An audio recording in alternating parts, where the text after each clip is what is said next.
Coming to you live from deep within an icy... Was that a notification? I heard a My mic is buzzing. muted. My mic Yeah, was. I know you were muted. Someone had a notification. Okay, never mind. My phone Coming to vibrated. you live.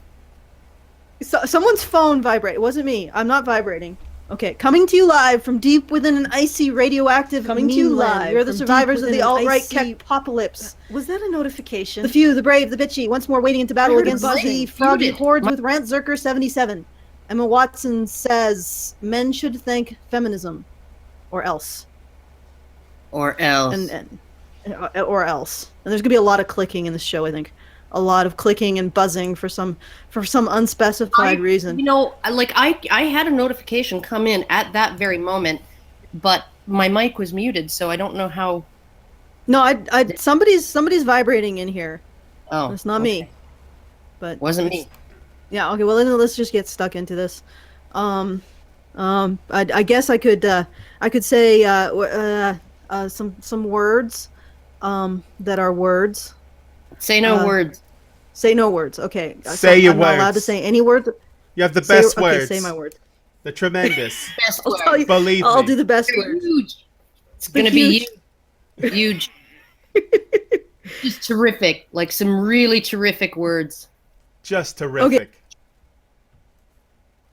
All right, let's get on with this. Let's fucking, why prolong things by delaying the torture? Let's just fucking listen to Emma Watson and try to sound smart. Let's do it. Oh, where the fuck did Allison go? She dropped. She's For back. fuck's sake, can you hear me now? Yes. Yes, we can hear you. Okay, all right. I'm done with this. All right. Just if you enjoy the content, God knows why you would. Please go to Patreon, www.patreon.com/honeybadgerradio to go support us. I really would like to get up to about $17.95, and I think at that point I will be able to start developing some sort of briefcase that Karen can carry around, so that we can improve the sound, as it were, or maybe the technical difficulties. I'll think in this instance this was probably me, but let's go. Let's do this thing All right. before it gets any worse. Here we go.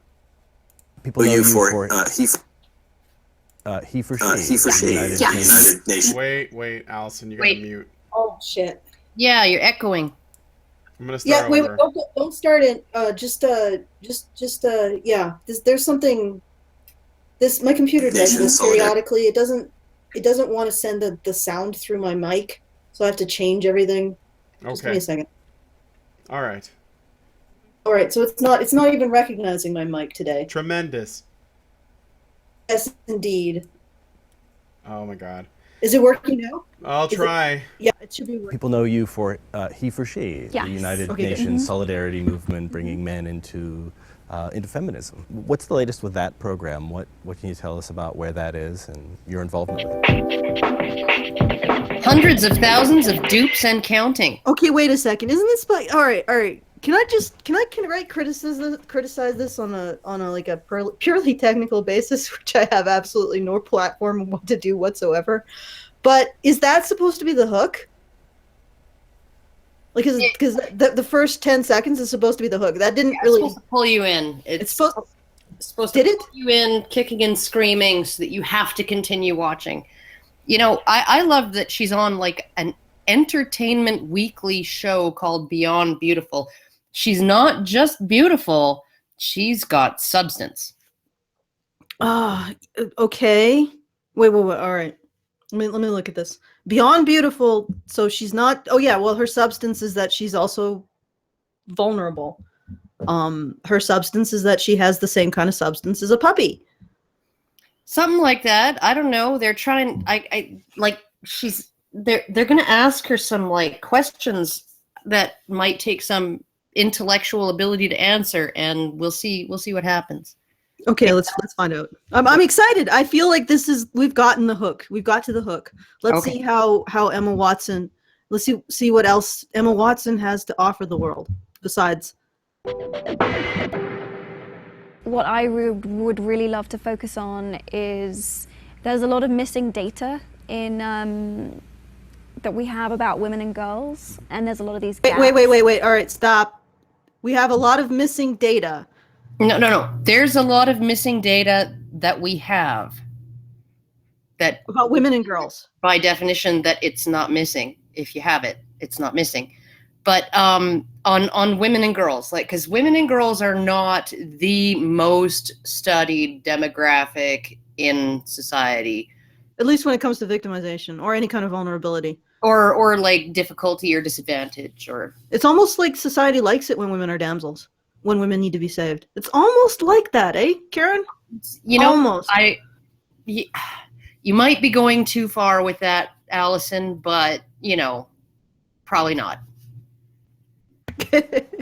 I'll take your tepid approval and I'll run with it. Presumably he for she is about creating equality. Here's the thing, Emma. And I know that we're trying to delve into the depths of your intellect, but you're not off to a very good start here, because when you create an equivalent statement, you need to measure both sides. So you're saying that there's data missing on the female side? There's almost none on the male side. None that I've ever heard you talk about, except some sort of vague, if you support feminism, somehow men will be better off. Yeah, no, if you support Reasons. feminism, maybe men will stop killing themselves, you know, because somehow, you know, and men will be allowed to be vulnerable and human too, right? So, you know, feminism being the radical notion that women are human, and also the radical notion that men need feminism in order to become human too, or And something. that's equality. Yay! I mean, seriously, if you're the champion of equality, shouldn't you be also looking for the data for men and boys? Yeah, and you know, like, there are, like you said, and like I pointed out in the ad, right? There are significant gaps in that data, and you know, we make this constant comparative statement that women have it worse than men, or women are disadvantaged compared to men, without ever measuring the situation for men. And you know, I'm almost positive that these are not the gaps that she's talking about. She's talking about, you know, like, there are gaps, I would assume, when it comes to measuring the situation for women across the globe, that are difficult to actually quantify, right? Like, there are gaps in the information, just like, say, with homelessness, right? It's really, really, really difficult to track the population of unsheltered homeless.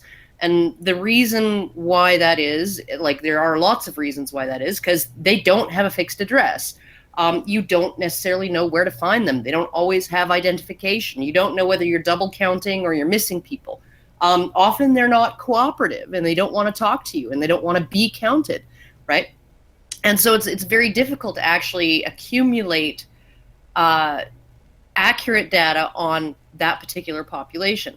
I'm sure there are plenty of gaps in measurements for women and girls, like she's going to suggest, you know, things like illiteracy and stuff like that. Well, if you are not literate, you can't fill out a survey. And if you are in a tiny rural village that never gets visited by the bean counters, right, you're not going to get included in the estimates, right? So, I mean, like, yeah, there are gaps, but I don't think she's even going to address the fact that those gaps equally apply to men in that situation. She's not going to address the elephant in the room, which is there may be gaps in our understanding of female victimhood, of how women are absolutely and utterly damsels forever and always, but there is, I would say that the word gap doesn't really apply when it comes to looking at men and boys' vulnerabilities. It's more like a complete gaping void. It's like I mean, you'd have to have more to have gaps. You'd have to have something in there to have gaps. No, it's just a hand wave. It's like, oh yeah, we got all of this data here. We could really fill out the picture more for women and girls. And what about men and boys? Oh, why? I'll hand wave. She'll do the royal wave to that particular suggestion. Well, just imagine Emma Watson. Well, that's irrelevant. Why wouldn't she do that? I mean, because there's no money in tracking the vulnerabilities of men and boys, right? So not really. No. Okay, let's try to get this under an hour. That I'd love to try and fill and get some more information on, because when you can show the data on something, it makes something visible, and you know, it's very difficult to treat a problem that you just don't have. Like what kind of problem? Gosh, everything. Okay, just stop here for a sec, Brian. Okay. Did she just say treat a problem that you don't have? Or did she just say it's hard to treat a problem you don't see? That you don't have. Yeah, she said it's hard to treat a problem you don't see, and then she said it's hard to understand a problem you don't see, and it's hard to treat a problem you don't have. I think when that second sentence was a slip of the tongue, and it was like it's hard to treat a problem when you don't have the data, is probably what she meant. I'm giving her the benefit of the doubt on that it was not a Freudian slip. It's hard to treat problems you don't actually have. You know, I'm just a little bit confused, and I know this is petty, but is she trying to smirk or look concerned? Look concerned. Yeah, well, just getting sort of in the middle there. It's a little bit uncanny valley. I just want to, like, this is an equality officer, basically. This is an individual from the Ministry of Equality that's telling us we need more information on one side in order to create equality. It just boggles the mind. How do people listen to this and not just be either confused as hell by this individual saying, we haven't measured X enough, we need to measure X enough, and never, ever, ever talking about the measurement of Y? And how do they reconcile that with her being some sort of equality officer from the Ministry of Equality? Well, because it's very, very easy to assume when somebody says that women have it worse than men, or women are worse off than men in any way where we feel a sort of a disproportionate amount of sympathy or compassion for women, such as in terms of being victimized and marginalized, right? It's very easy for people to just believe that is something that's been proven. It's been, you know, you don't need to measure Y. We already know that the equation stands on its own. X is greater than Y. The victimization of women is greater than the victimization of men. That's already a formula in people's brains, right? She's just confirming that by saying, well, we need to see how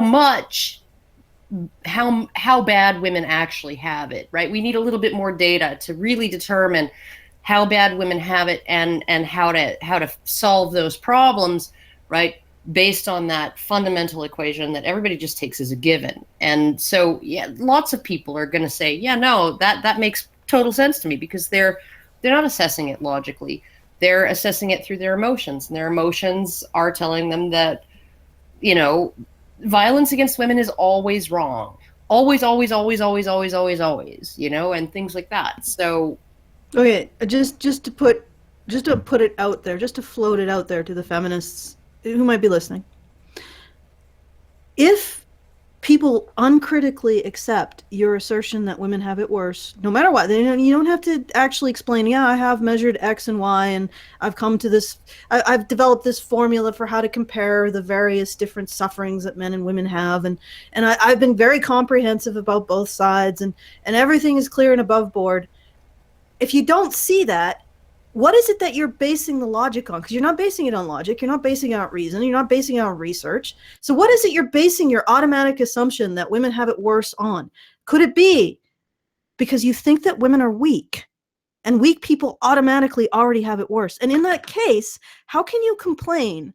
How can feminists complain about the social attitudes towards women that allow them to uncritically assert their women worsting narrative, and then complain that the same social attitudes towards women are bad in the context when it comes to being leaders and soldiers and policemen and everything? Because guess what?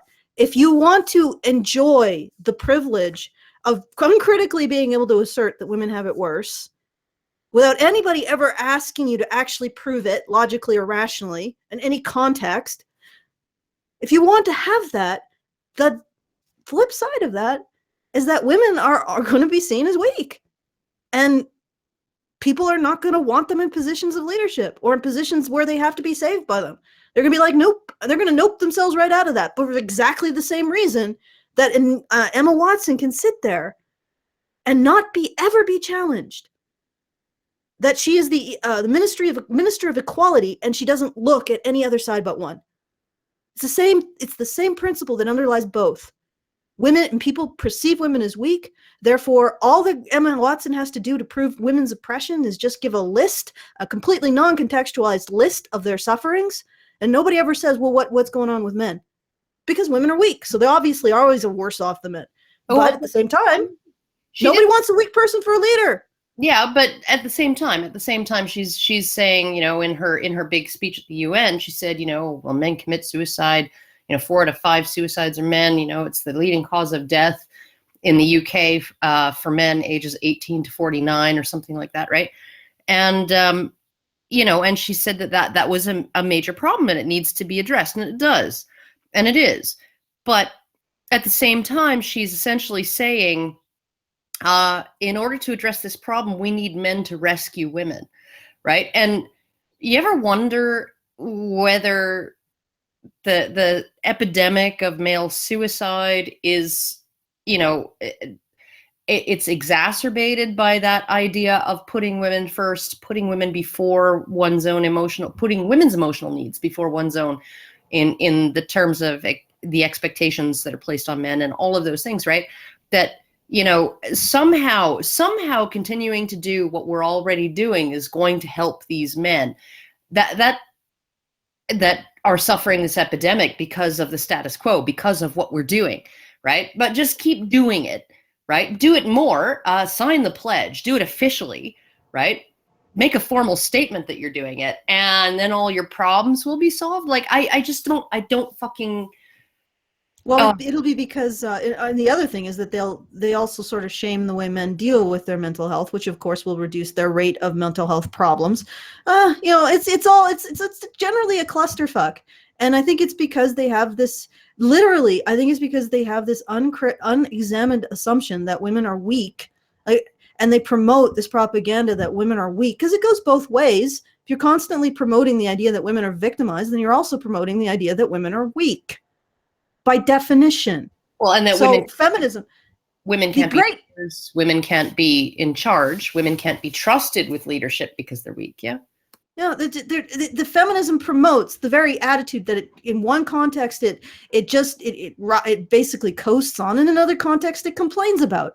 Emma Watson, you're the reason why Hillary wasn't elected, aside from her Hillary being sort of a shitty candidate. But the promotion of these attitudes towards women. Well, first of all, if feminism stopped promoting these fucking attitudes of women's weakness, we might actually have a female candidate who's worth a damn. Because she would have had to go through the same merit process of delivering merit as male candidates do. Well, so we might actually, it wouldn't have been Hillary, but we might have had a female president by now. Well, I think Americans would have. I think a lot of people, and maybe on a visceral level that they maybe felt subconsciously, a lot of people realized when every single time Hillary was criticized over something, whether it was the emails or whether it was her hawkishness in terms of wanting to be interventionalist with regime change and antagonistic towards other powers and all of those things, right? That any criticism of her amounted to misogyny. And so when you have, and it's not necessarily that any of these people think that misogyny is some kind of myth or that doesn't really exist, but when you actually have this trump card that you can play, no pun intended, trump card that you can play in terms of shut up, you're not allowed to criticize me because misogyny, right? And nothing, and no matter how targeted the criticism is at her actions, she can say, well, you're only saying that because you hate women, right? And then have the media. And this is really, I think, where, like, if she had just played the misogyny card and the media hadn't played it along with her, right? People might have felt safer voting for Hillary in the election, right? But because essentially she played the misogyny card, and then the entire mainstream centrist and left-wing media, liberal media, played it along with her and essentially stomped on every single criticism as evidence of systemic misogyny, systemic hatred of women, and you're not allowed to say that because you're only saying that because you hate women, right? Do we really need leaders? I mean, because it's one thing to be weak and be a leader, right? You can take a weak leader and you can have them be controlled by other people, right? The people around them, if they're weak, right? But if they are beyond reproach and beyond criticism, if you are not allowed to even touch that, right? That is going into really dangerous territory. And she played the misogyny card, and the media played it all along with her. And everybody who was maybe sitting on the fence and thinking, well, I don't like Trump, I don't like Hillary, right? Well, what did they see? They saw a media that was 91% of which was negatively portraying Trump, right? 91% of the coverage in the mainstream was negative of Trump during the election, right? And they saw a media that was bending over backwards and scrambling and kicking people's faces in, right? And getting people fired to protect Hillary from any criticism whatsoever while playing the misogyny card, right? You can't have a leader who will not brook any criticism of her, right? And then a media who's willing to say, yeah, no, you can't say anything negative about her, right? And have any sort of functioning freaking government. Yep. And I just want to emphasize this point. Emma, you're the reason why a woman wasn't elected in 2016, because you insist on promoting the social attitudes that prevent women from being respected in positions of power. You can't have it both ways. You want to be a victim? Be a victim.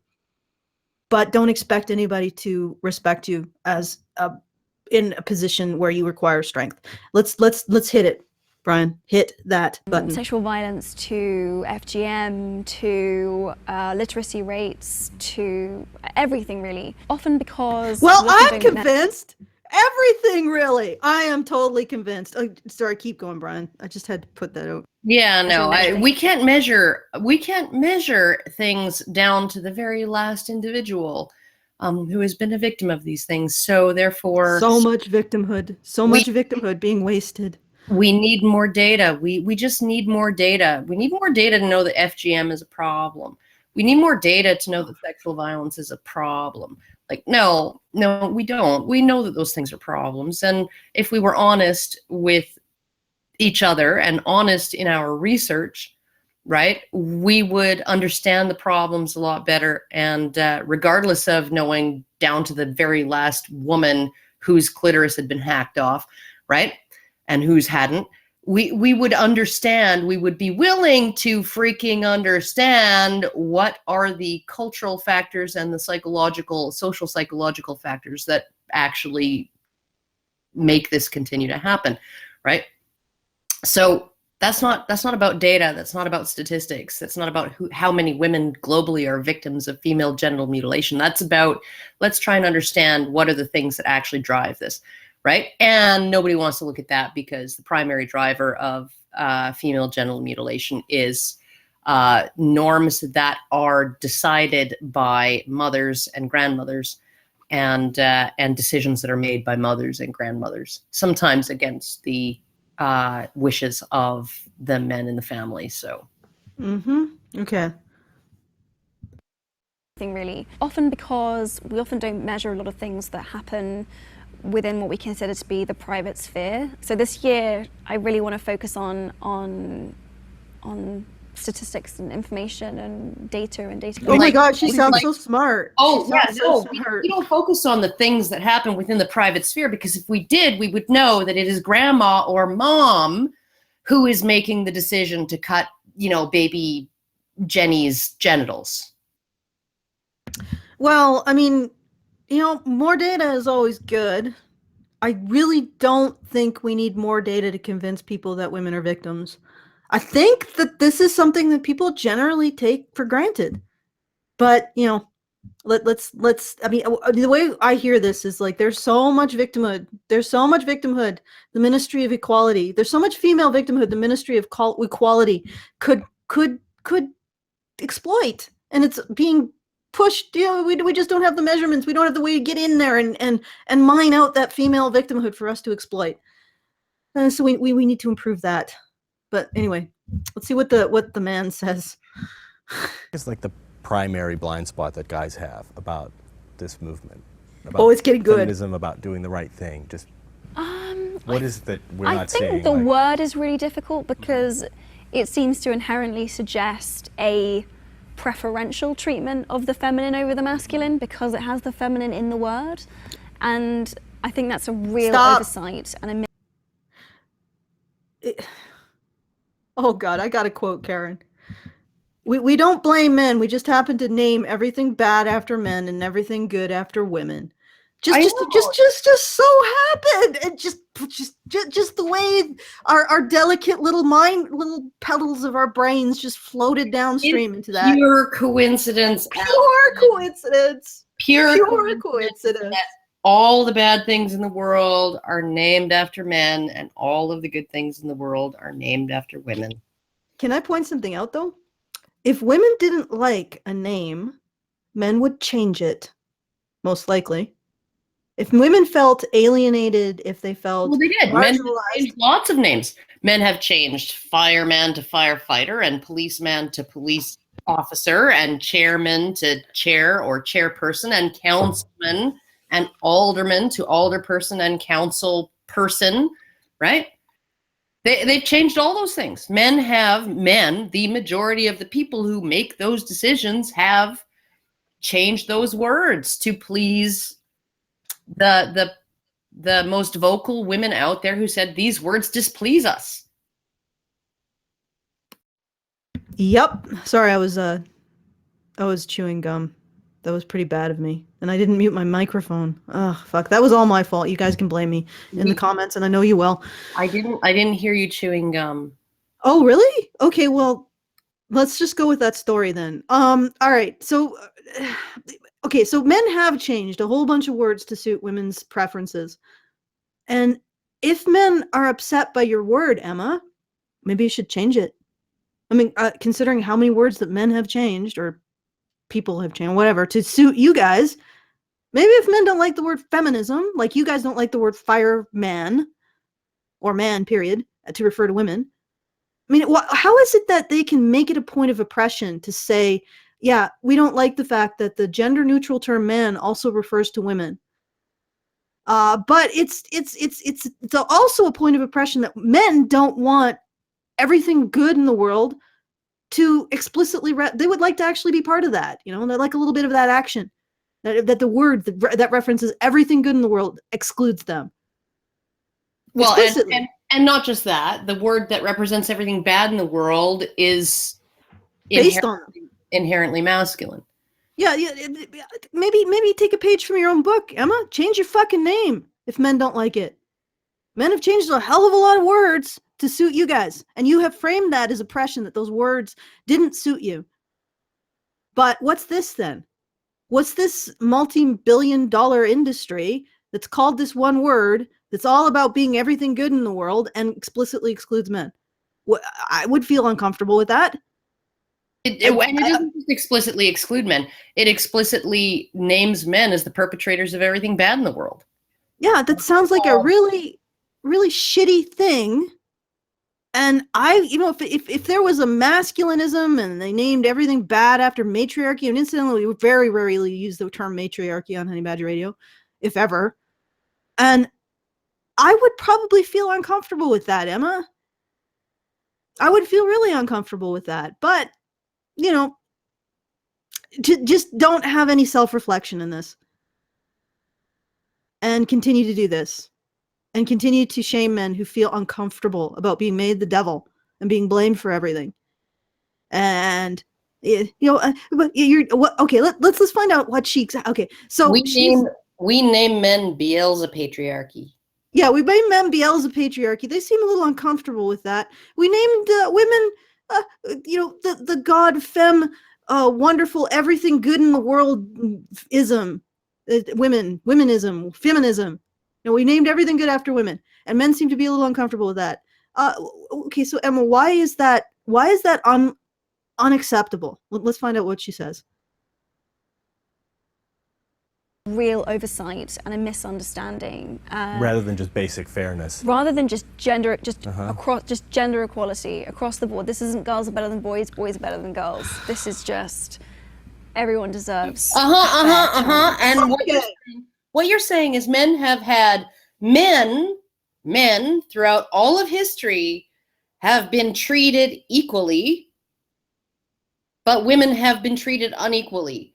Right? Like, I don't, like, we're talking about gender equality here. We're not talking about men being treated, how some men are treated compared to other men. We're talking about male privilege and female oppression, right? We are talking about men being the default in terms of how they should be treated, how human beings should be treated. That is essentially the entire premise of feminism. You treat men this way, you should treat women that way too. Oh, except in this and this and this and this and this, because if you did, that would be like misogyny or stop pretending it's about equality. Like, if you're going to keep the name feminism, if you're going to keep the term patriarchy, if you're going to keep fucking going the way you're going, stop saying it's about equality. Stop saying that it's about something it's not. It's not about equality. It's right in the founder's words. Society is to be judged by the benefit towards women. It affords women. And you can tell from the examples that Charles Fourier makes that he does not give a shit about the situation for men. Literally, society should be judged exclusively, only, and solely on the benefits it affords women. So every woman could be living like a queen, and every man and every child could be living like slaves. But if you could organize society, in some way that would provide more benefit to women than they already have living like queens, if they could all live like empresses, then you are failing women. Yeah, basically. And this entire movement has come out of that source. And what a surprise. Everything good is named after women. Everything bad is named after... And the devil is literally a social system created by men to benefit men. Think about the parallel here, like the mirror image here. Feminism was founded. Society should be judged morally by how it benefits women. And what's its devil is a social system that is designed specifically to benefit men over women. Its devil is an exact opposite of itself. That it supposes it, and feminism looks at its devil and says it is so huge and powerful relative to us. We're the exact opposite measure. We're not just good. We are also for the benefit of women. We are the exact opposite of measure of what we call patriarchy. And patriarchy is so much more powerful than us, even though it has absolutely no fucking paper trail. It has any use of hard influence, of any kind of influence, either social, financial, political, will leave a paper trail of some sort. And yet patriarchy leaves no paper trail. Never. No phone calls, no memos, no letters, no goddamn invoices. No forensic accountant would ever be able to find patriarchy anywhere in the world. And yet we can find feminism, which is the system by which society is judged for the benefit of women. We can find feminism everywhere. Feminism has a paper trail the size of the fucking Grand Canyon. Yeah, well, just the paperwork at UN Women. Yeah, it's the paper trail that feminism leaves is probably worth in itself. The refuse that they fill landfills in, just leaving a trail of their activities, is probably worth millions of dollars.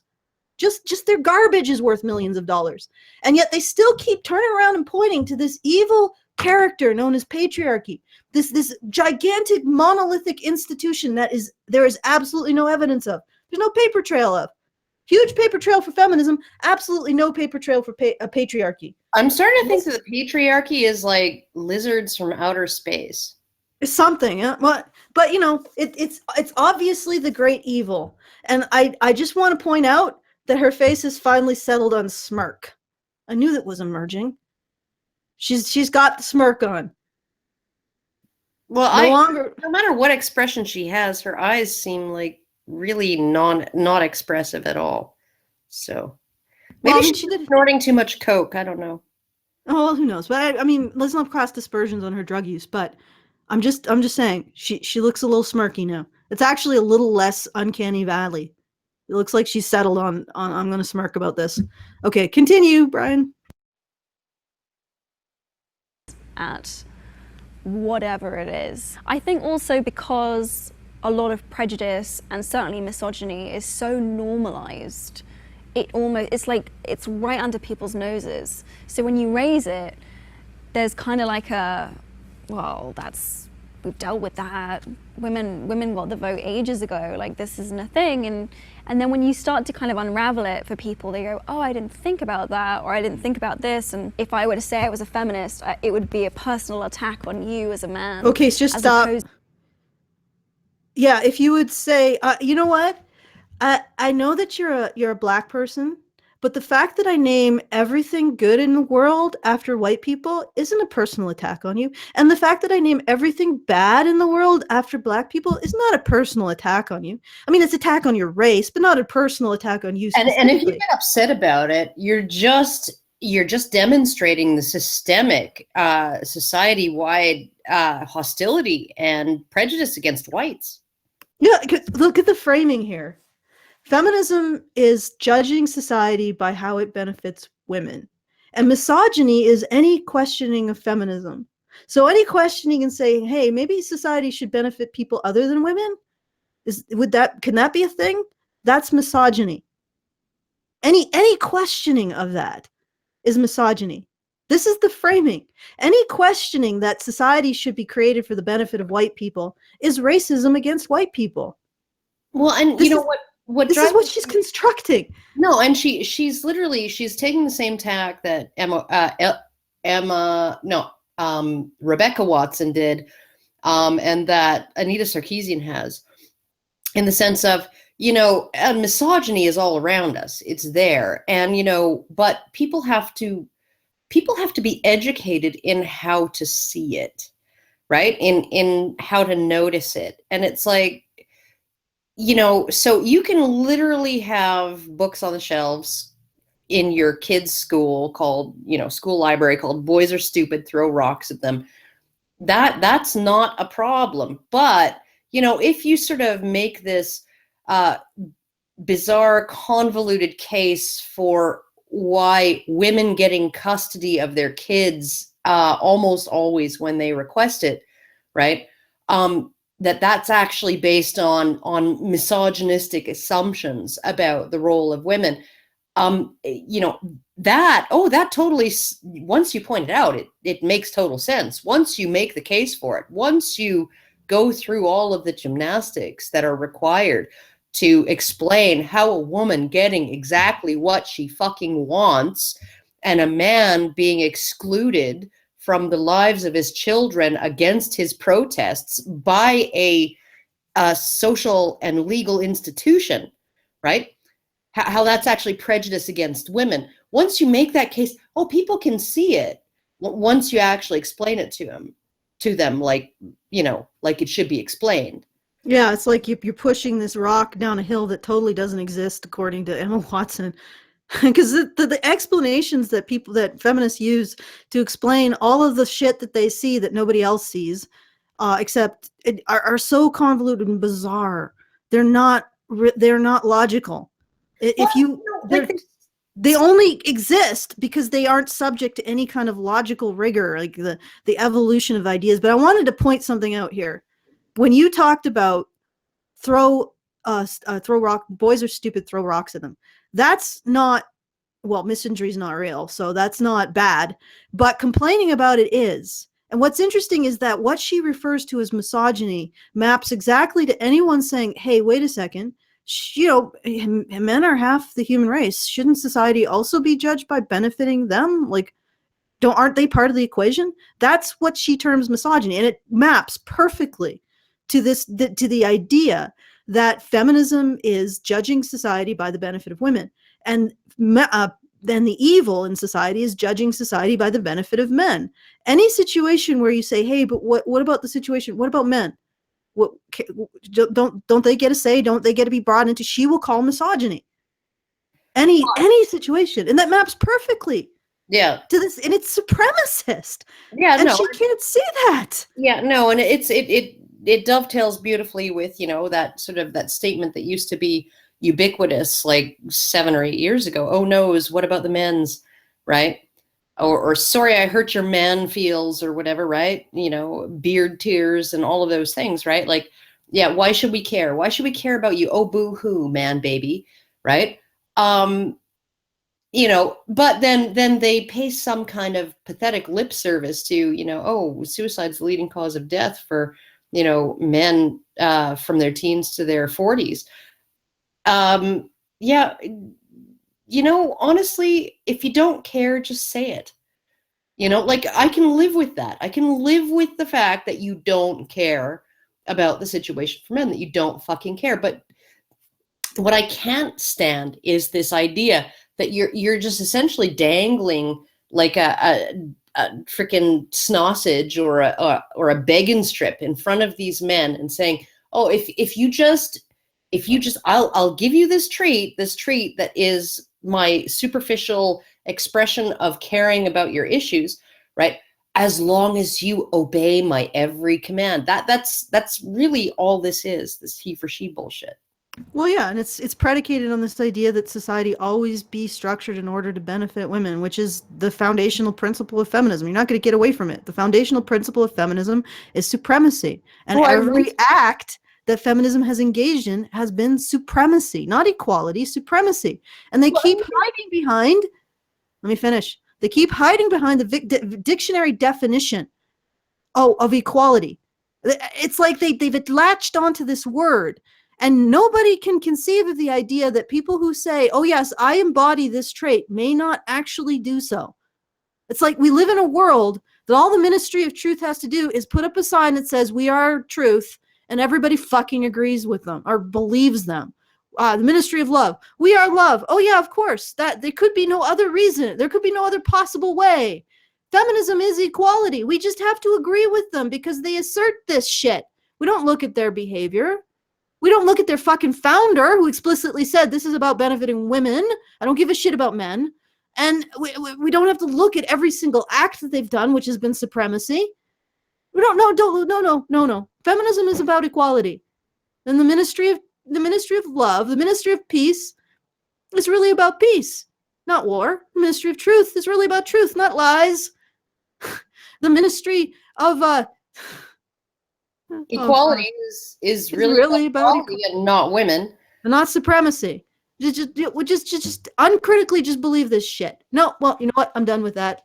But let's what gets me too is this sort of faith-based, promise. It's sort of like the promise of God. If you live your life in a virtuous state, right? Oh, you may suffer your entire life, but you will be promised this reward in when you pass on, when you pass from this life to the next, you will be given this beautiful reward, right? And this is the empty promise of he for she, right? That when women's lives are completely free of difficulty, obstruction, problems, difficulties, disadvantages, when women exist in a state of perfect happiness, right, and equality and respect, then this will magically be inherited by men. It will somehow if you fix all of women's problems, men's problems will magically be fixed. Well, they'll transcend because we'll be in a society of a perfect society. A perfect society is a society which manages to give women every single possible benefit, including every single possible conceivable future benefit ever. That would be a perfect society. And when men are in that perfect society, they will transcend into and have all their problems will be gone because women's problems will be gone. Disappear. They'll just magically disappear. But I'm going to emphasize this. She has said, okay, she's indicated that men do not like the term feminism because it's referring to everything good and it's tying it to women. Oh, God forbid that a group of people be like, you're tying everything negative to us and everything positive to yourselves and be upset with that. And she's saying that when men point that out, and they say, well, we're sort of getting the feeling like feminism is a supremacy movement. She is essentially saying, no, feminism is about equality, and you believe that it's a supremacy movement because you're just so full of patriarchal evil. This is essentially the framing that I'm getting. Is nobody else getting this framing? Yeah, no, I'm getting that. No, Yeah. I don't have to prove that feminism is actually not about supremacy. I don't have to prove that. You have a problem in questioning feminism. Essentially, she's making men into problems because they are questioning feminism. That's pretty fucked up, my friend. Ho, ho, ho. Okay, Brian, let's go. Man, as opposed to a patriarchal system or something much larger than an individual. I just want to add person. I just want to add here that I had some stupid cunt person, I believe it was a feminist, on one of my recent videos. I think it was the Why I Am Not a Feminist video, who says that feminists never, they don't personally know of any feminist who ever uses the term patriarchy. Oh, fuck. Okay, No, Brian. patriarchy is just not even a thing within feminism. It's God, for fuck's sake. never mentioned. It's not really a thing. It doesn't form any kind of basis for the belief system or for the advocacy. It's just not. It's not relevant to feminism. Well, Feminism this is not about patriarchy. This is exactly what I'm pointing out, though, Karen. I don't know why I called you Jonathan.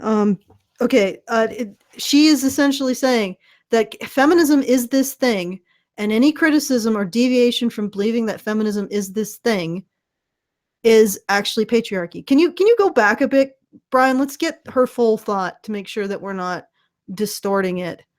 Like maybe 5 or 6 seconds. Personal attack on you as a man, as opposed to a patriarchal system. Oh, or okay, all right. Something much larger. So what than I'm an getting is that somehow by blaming all men, she's not blaming this individual man. Yeah. But blaming all black people for crime, she's not blaming an individual black person for. Do you realize what you just said there? Because there's Uncle Toms, Allison, and there's house niggers, and you can't blame the Uncle Toms and the house niggers. You can only blame the thugs and the 50 cents and the. No. That she's actually saying the exact opposite. If she was actually saying this to a black person, this would be regarded as racist. It is not the choices of individual black people to create crime.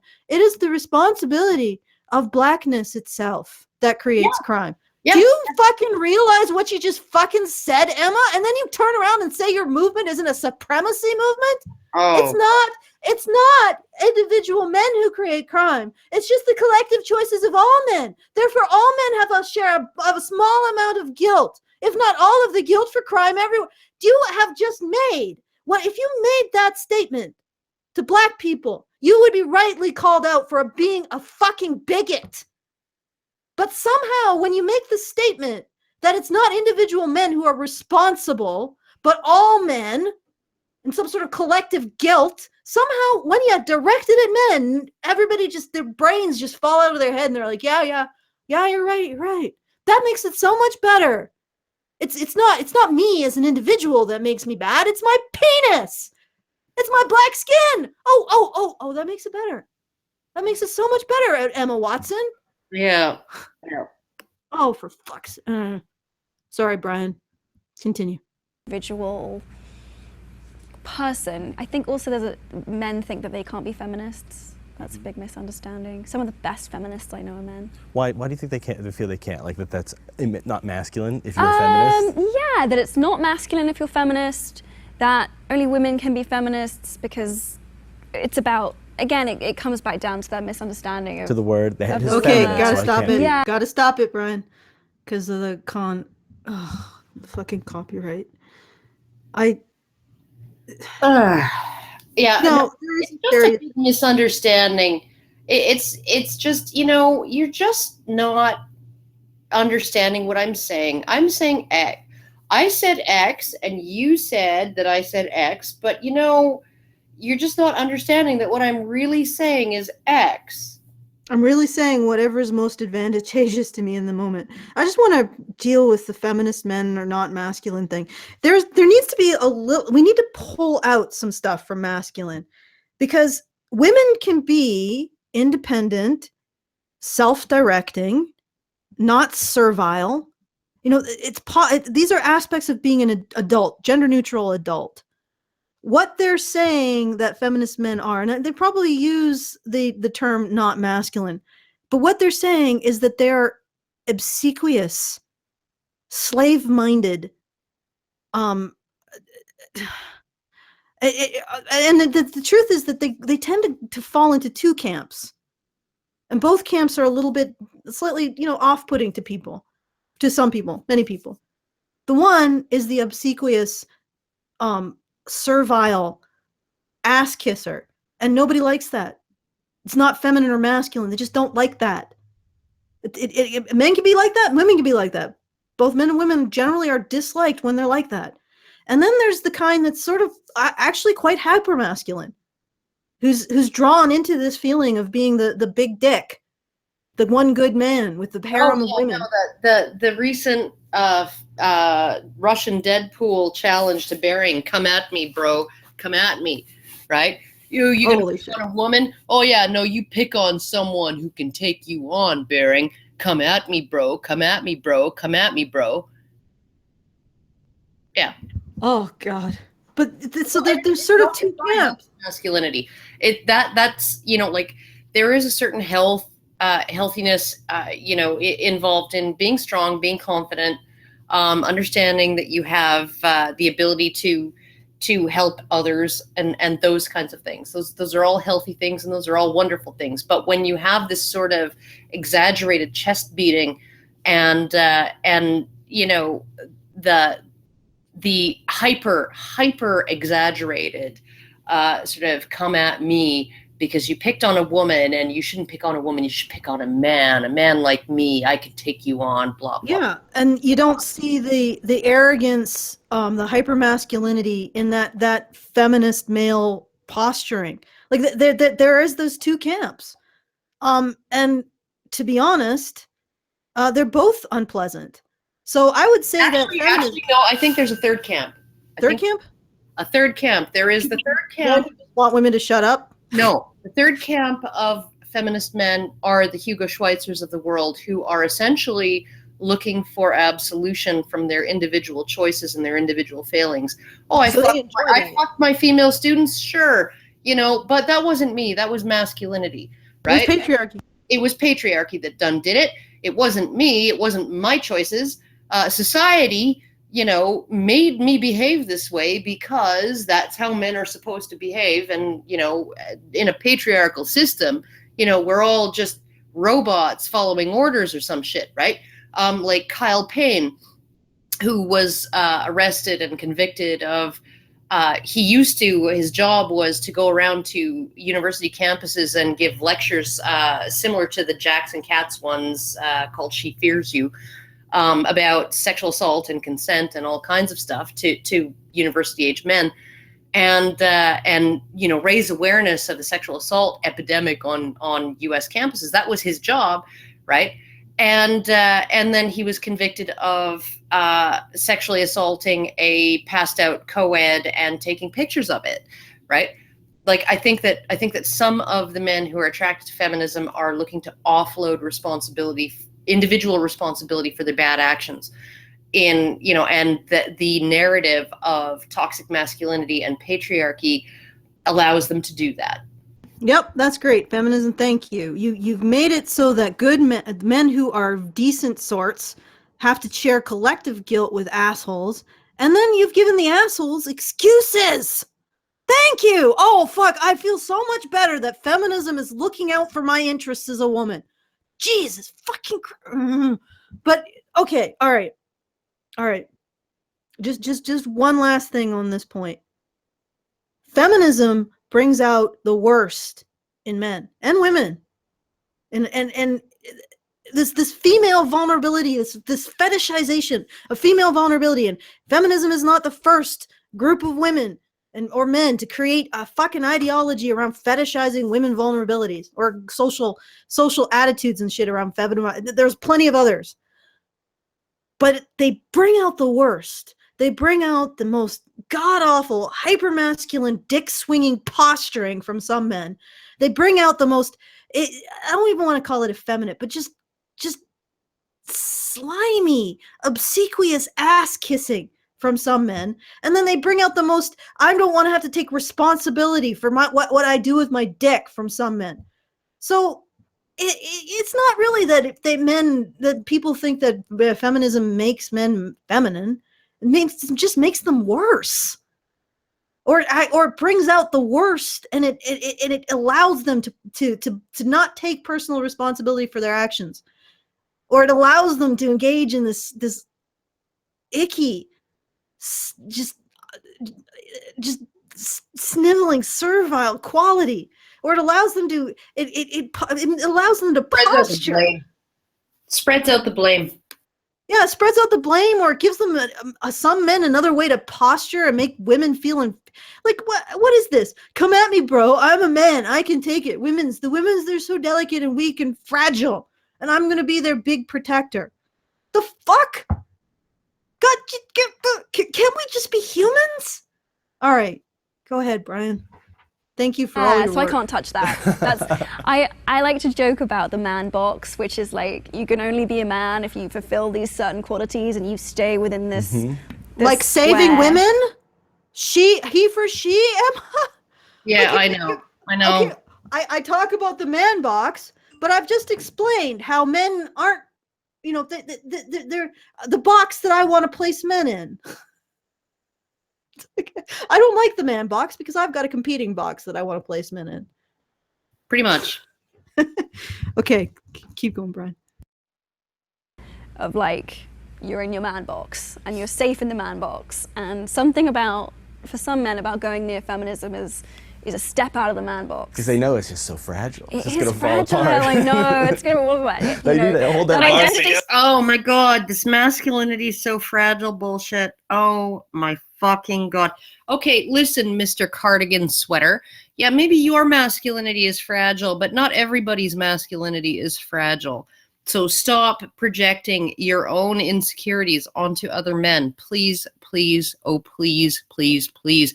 And stop trying to pretend that men who oppose feminism only do so because their masculinity is being threatened by strong, capable women.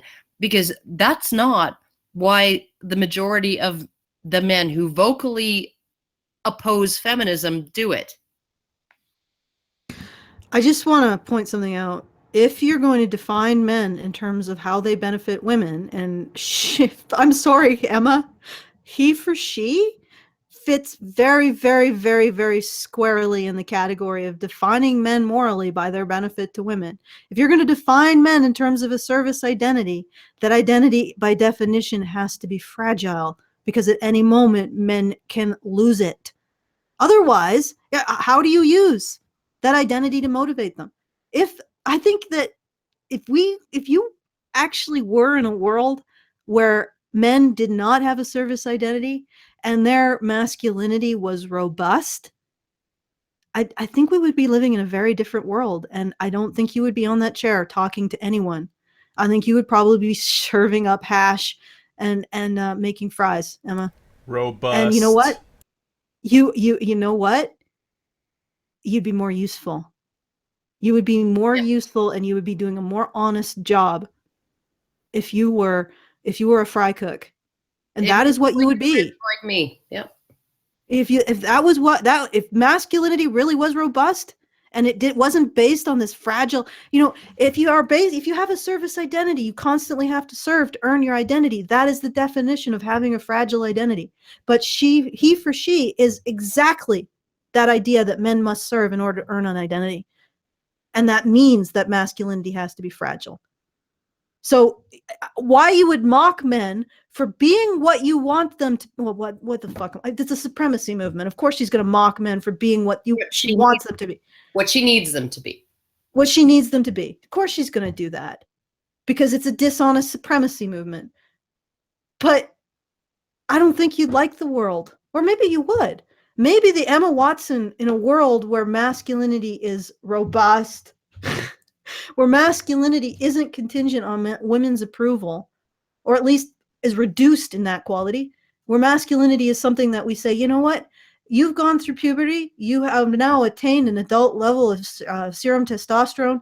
That makes you part of a group of people that's valuable to us just for existing. If that was the world we lived in, maybe Emma Watson would actually be a happier person.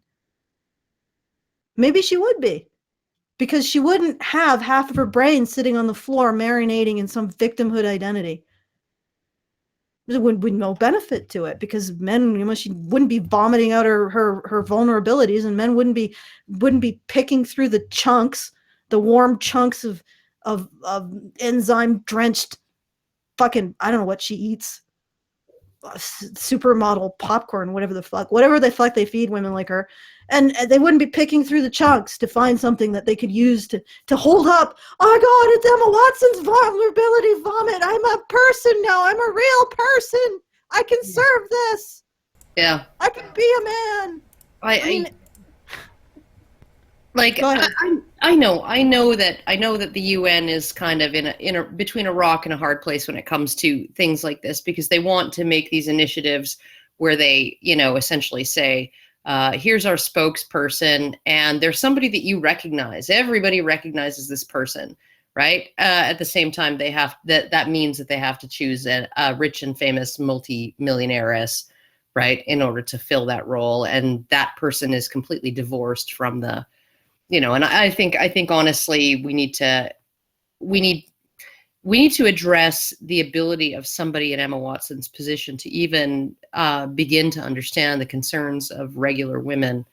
I don't think she does. So I got a piece of Emma Watson's victim vomit. I'm a real boy now. I can serve. Yeah, she got paid. She got paid like $500,000 less on her last movie than so and so male actor did. Yeah, I spent 15 years of my life searching through couch cushions for freaking milk money, okay, for my kids. So, but she speaks for you. She does. She absolutely speaks to my struggles. I recall being called bossy when I was a kid too. Actually, I don't recall being called bossy. I always recall being called contrary and ornery and a professional arguer. I was a professional arguer. Oh, and a Philadelphia lawyer. That's what my mother called me right from the time when I was teeny tiny. I was our family's Philadelphia lawyer. Yeah, I was I guess I'm just Dutch. Those of you who are Dutch will understand what I'm saying when I say that. I'm just fucking Dutch.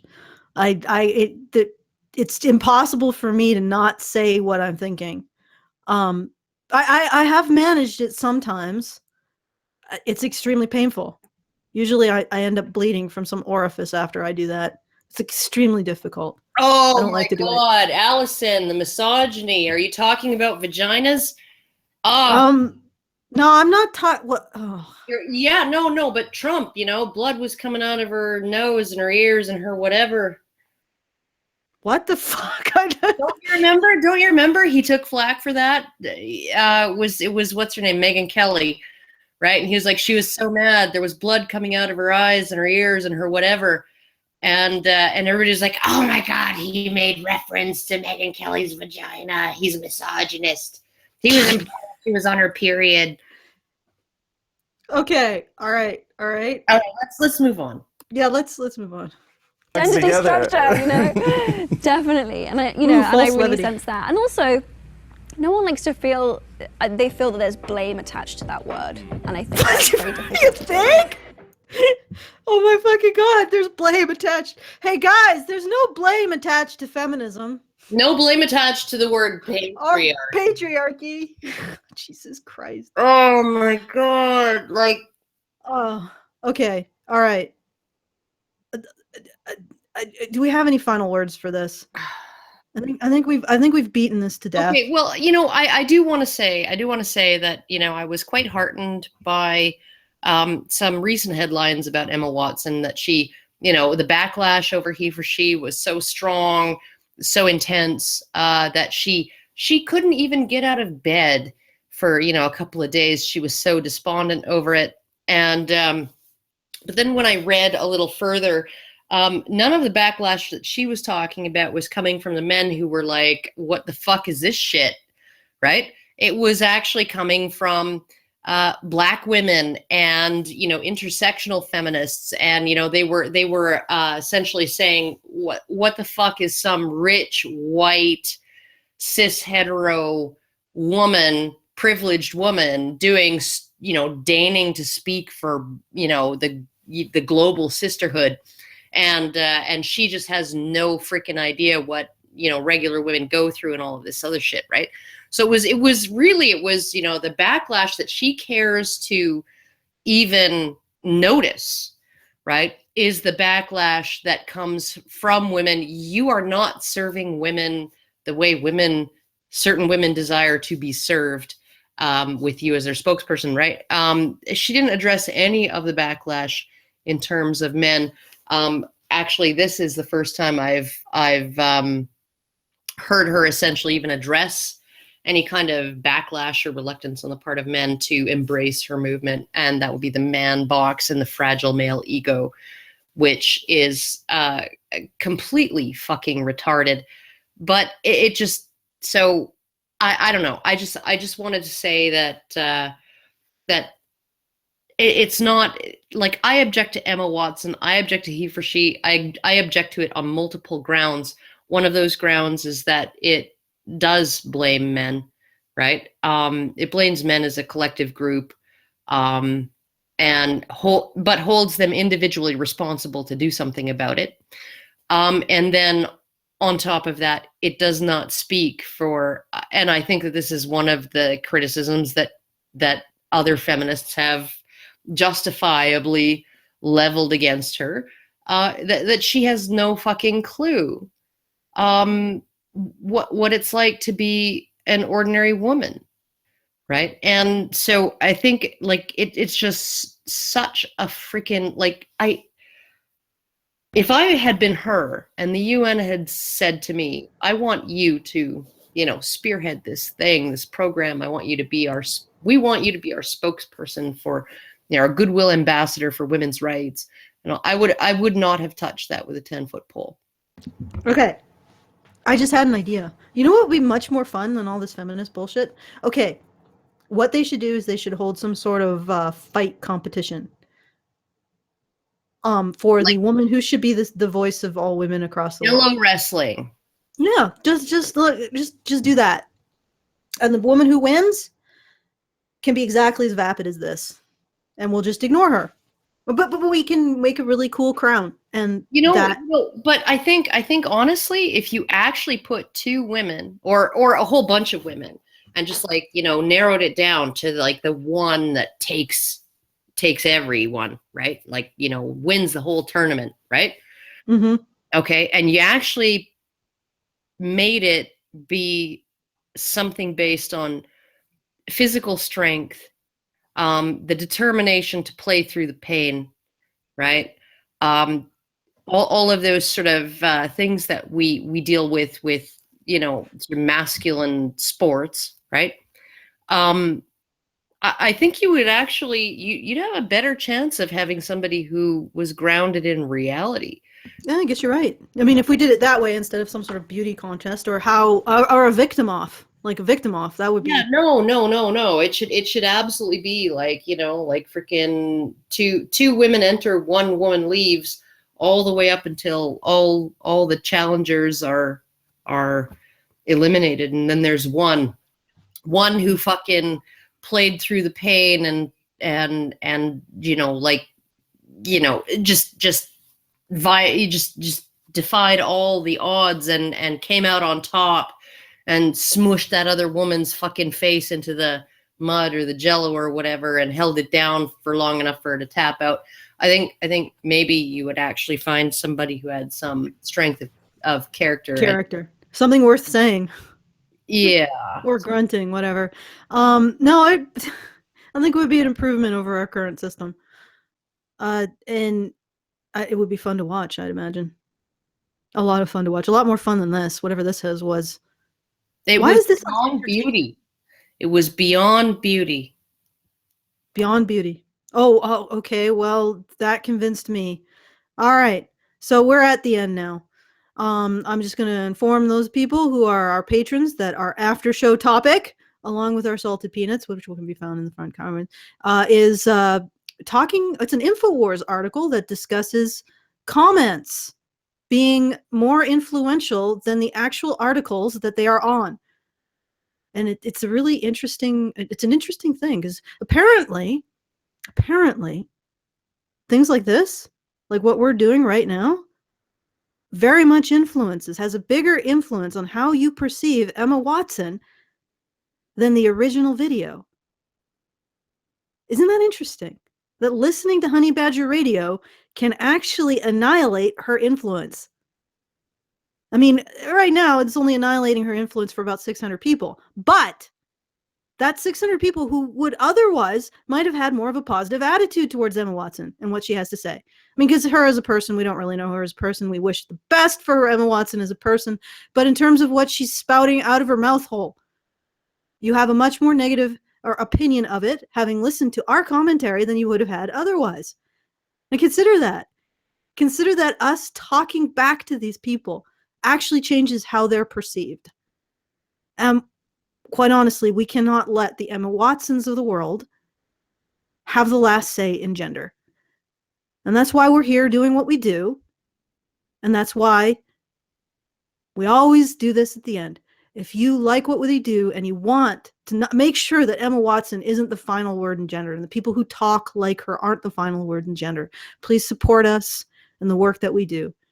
www.patreon.com/honeybadgerradio. It's basically up to you guys to make sure that there is a response to these women.